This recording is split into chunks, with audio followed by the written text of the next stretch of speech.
How do we figure out what is a camera seeing? What are these differences in spectral quality? Well, this is sort of a smattering of what we've been working with over the last couple of years. You'll notice some of those Minoltas, the old Minoltas. The best thing there, if you have one, or one of the old Gossens, throw a garden party, dig a hole, bury them. They're about as useful as compost right now. They really do not provide you any data that you can actually use and act upon. The Sekonic C700, 800 series, even a 7000 series, they're getting to the right point with data that you can actually use as a cinematographer, but still not directly related to a camera. So it takes some experience, a little bit of testing to figure out, once you know the instrument, you start to understand how to work best with it. Various color rendering indexes, CRI, TLCI, SSI, and it goes on and on. So I'll talk about some of those and explain how they, how relevant they are to this. So the tools to measure light quality for cinema production, unfortunately, none of these handheld meters are really designed for our industry. They don't give us actionable data. So if I'm trying to correct a color problem, they won't really give me that data relative to the camera. The C700, 800 comes closest to it because they're using the average curves of an HDSLR. So it sort of gives you an idea of what an HDSLR may see, but still there are differences in HDSLRs. And there's a definite leap in difference between that and a cinema camera. CRI gets bantered around a lot. Now, at the ASC, we've started a solid-state lighting committee. And the goal there is to get a lot of manufacturers together and decide on how are we going to define light quality. And we've all agreed, along with the CIE and the IES, Illuminating Engineers Society, that we've got to stop using CRI. CRI is not a representation of what is a quality light for cinema.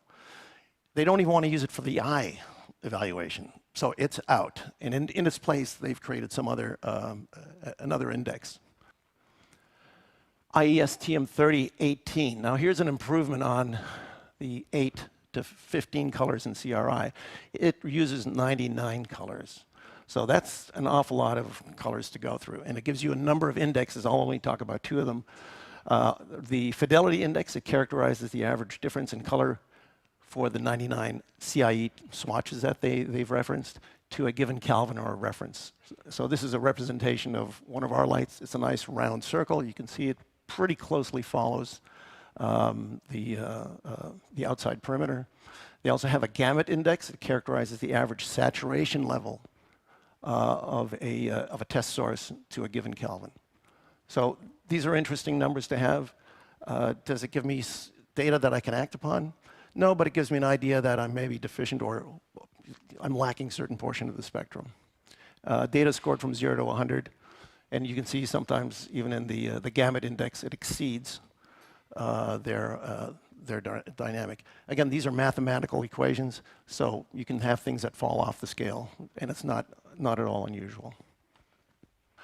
TLCI, I think this is, it started off a little funky where they were doing it on Plumicon cameras using the average curve of a Plumicon camera from 1976. We are the 21st century after all. So now it's predicated on average response curves from CMOS sensors and CCDs. I think it's an interesting index to compare different manufacturers and see how close they get. They give you a nice little chart where you can subjectively see differences between a reference source, say tungsten, and this other artificial source. So it gives you something, but is it actionable? Can I use that data to actually correct something that I'm seeing? Doesn't really do it. This is interesting, SSI, Spectral Similarity Index. Now this was developed by the Academy of Motion Picture Arts and Sciences, again, growing out of the same frustration that a lot of us have had on how do we actually come up with an index that we can act upon. We need some decent information to work off of. So they said, okay, well, you know what? We're going to divorce it from your eye, from everything else. We're going to go to a theoretical. We're just going to compare spectrum to spectrum see what the difference is. So there are ways of using it that help, and there are other ways of using it that will completely mess you up. So I'll show you one of the ways that completely messes you up. So here's a curve. Well, first of all, I guess you recognize the nanometer wavelengths, 400 to 700, and that represents a tungsten light source, or rather, yeah, that's a tungsten light source. Now, if I overlay a sort of typical LED spectrum over top of it, you can see that it has various offsets to that ideal reference source. And so what they do is they said, okay, we're going to apply a mathematical value to those offsets, and then we're going to give you a score. We're going to give you a scale. And so 100%, 100 indicates a spectral match. And now these are their words, not mine. High values indicate predictable rendering by most cameras as well as quality of visual appearance. Low values may produce good colors with a particular camera, but not with others.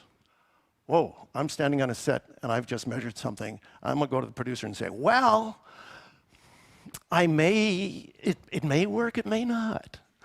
Get that out of here. It's not going to work. So there's one way it might be more useful if you're trying to compare two LED sources, let's say. How closely matched are these? And then when you're trying to line up one manufacturer to another, that may play into it. But I don't necessarily need an SSI index to do that. I can use a spectrometer and overlay two spectrums, and I can see exactly how it breaks down. I mean, it's essentially what this does, except they're putting a numeric value to it. So that may be a way of using it. But that's about the only way I've figured out I can use it, but I still don't know what I need to do to try to correct or bring them closer together. So SSI does not relate to the spectral sensitivity of the camera. So you also may end up applying positive or negative values in an area where the camera is more or less not even sensitive to it. Again, no actionable data that I can clean up. And I think it's a project in development, and so we'll just keep watching it and see where it goes. But just to figure out if I were to use that today on the set, and I were to use these meters and the different indexes. So this is one of our freestyle spectrums. CRI would put me at a 97.2, TLCI at a 97, SSI 71, TM3018 high values again. So that's kind of what suggests to me I can't use that source on a set. Yet, it's one of the cleanest light sources on the market. Gives you absolutely fabulous skin tones. So this is where a well-intended index can actually go off course, because it does not take into account what the camera sees.